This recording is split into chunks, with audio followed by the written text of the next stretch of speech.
Արեգ Կարապետյան։ Պարոն Գաբրելյան, հարց համար առաջին մեր հասարակության մեջ կա մեծ դիսկուրս եւ բազում անգամ բարձրացվել է այդ հարցը։ Կարծում եմ, որ պետք է տեղի ունենա ձեր հանձնաժողովի կողմից, այն հանձնաժողովի կողմից, որտեղ դուք կընտրվեք նախագահ, վերջի 8 տարիների ընթացքում Արցախի պաշտպանության, Հայաստանի պաշտպանության համար զոհված բոլոր մեր հայրենակիցների Արցախից եւ Հայաստանից անվանական նկարներով ներկայացումը հանրության եւ պետական միջոցառում ոգեկոչման, որպեսզի մեր հասարակությունը բավարարված զգա իրեն այս հարցով։ Շնորհակալություն, պարոն Կարապետյան։ Ճիշտն ասած, այդ հարցադրումը, որը վերաբերվում է նրան, որ անվանական ցուցակը հրապարակելու վերաբերյալ, իմ համար մի քիչ ես տենց իրան երբեք չեմ էլ ընկալել, որովհետև ես որքանով որ գիտեմ, մեր գործընկերն էլ այդտեղ ժամանակին, չգիտեմ, ճիշտ ասել աշխատել է պարոն Մանուկյանը, թե ոչ, չի կարող այդ ցուցակը անվանական հրապարակված չլինել, որովհետև փաստացի համապատասխան հիմնադրամը բան շրջանակում գումարներ է տրամադրվում գործառույթի շրջանակում եւ անդադ այդ հարցի համար անհասկանալի է եղել թե ինչու են գալի ասում եւ ցուցակը հրապարակված չի կարող որտեղ գումար է տրամադրվում ինչ վերաբերվում է ձեր մատնանշած միջոցառմանը ես ինքս որպես այդպեսին նմանատիպ միջոցառմանը դեմ չեմ ասեմ ավելին քանի որ շփվել եմ նաև անհայտ կորածների եւ զոհվածների ծնողների հետ, այս ընթացքում մի քանի անգամ դա քննարկվել է, ես այդ թվում նաև փորձել եմ հանդիսանալ որոշակի առումով կոմունիկացիա անող մարդ,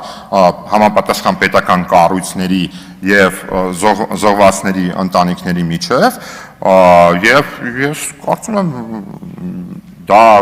քննարկելի է եւ դա որևիցե բանին վնաս չէ, որ նմանատիպ մի միջոցառում անենք, որը որ իհարկե պետքա տեղի ունենա պետության հովանու ներքո։ Արձագանք։ Խնդիրը նաև Արցախի մեր հայրենակիցների ընդգրկումն է եւ նաև ընդհանուր զոհերի թիվը, հայկական ընդհանուր կորուստների եւ մարդկանց անվանական նշումը։ Եւ մի հարց էլ, եթե ժամանակ ունենք, ինչպես եք տեսնում գործիքակազմը ռազմարտունաբերության զարգացման, ինչ գործիքակազմ պետք է տրվի այն ընկերություններին, որոնք պատրաստ են ներդրում անել Հայաստանում ռազմարտունաբերության ոլորտում։ Շնորհակալ եմ։ Շնորհակալ եմ, պարոն Կարապետյան։ Ինչ վերաբերվում է գործիքակազմին եւ ռազմարտունաբերությանը, մենք այս վերջերս թիմակիցների հետ մի քիչ բանավեճ ենք ունեցել, թե ռազմարտունաբերությունը այնուամենայնիվ ով ոնց է դիտարկում, էլի, որովհետև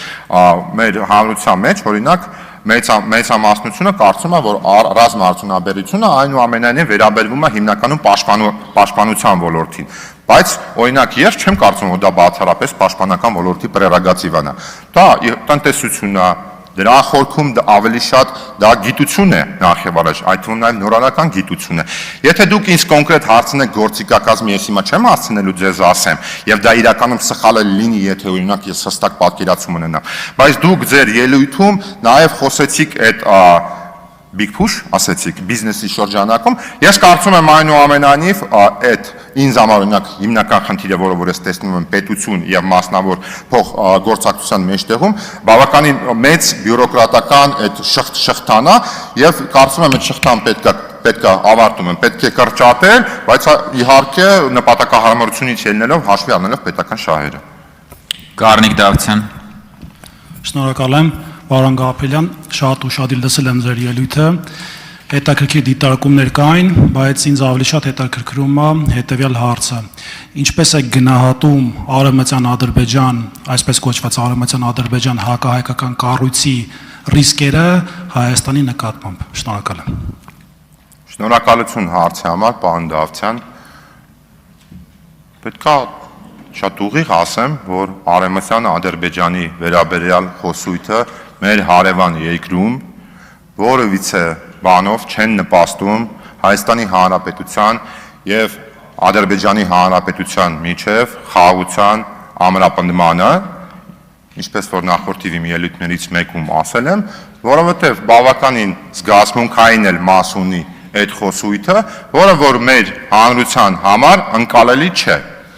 Բայց քանի որ որոշակի առումով նաև ես հետևել եմ եւ որքանով որ հնարավորությունս ներել է, այդ թվում նաև Ադրբեջանի Հանրապետության ներսում հասարակական արձագանքներին, հնարավոր հասարակական արձագանքներին այդ կազմակերպություն, այնտեղ է այդ խոսույթը այնպես չի, որ միանշանակ ընկալվում է, այդտեղ էլ որոշակի առումով անհասկացվածություն կա, թե դա ինչի վերաբերյալ է իրականում, ես հասկանում եմ, որ բան եք անում, նկատի չունեմ բարձրաձայն,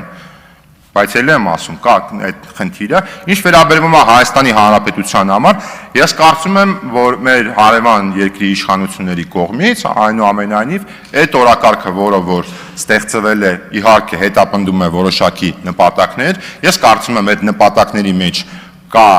ինչպես նաև այս ամբիոնից գործընկերներից մեկը խոսած, կա հնարավոր մաքսիմումը եւ կա հնարավոր մինիմումը, բայց այնուամենայնիվ չեմ կարծում, որ մենք ներկայումս եւ հենց հիմա այդ ռիսկերի մասով պետքա ամբողջությամբ հրապարակային եւ ուղիղ դա քննարկենք, բայց այն, որ այդ խոսույթը իր մեջ պարունակում է ռիսկ, միանշանակ այդպես է, որովհետեւ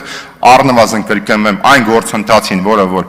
օգոստոսի 8-ից հաստատված է Հայաստանի Հանրապետության եւ Ադրբեջանի Հանրապետության միջև, այդ գործընթացին որևիցե բանով չի նպաստում, եթե ուղիղ չասեմ, որ բավականին խանգարում է, քանի որ այդ գործընթացը այնուամենայնիվ որպես օրակարգ, բոլորս գիտենք որպես օրակարգ, ինքը իր մեջ պարունակում է բավականին մեծ կեղծավորություն։ Արձագանք։ Պարոն Գաբրելյան,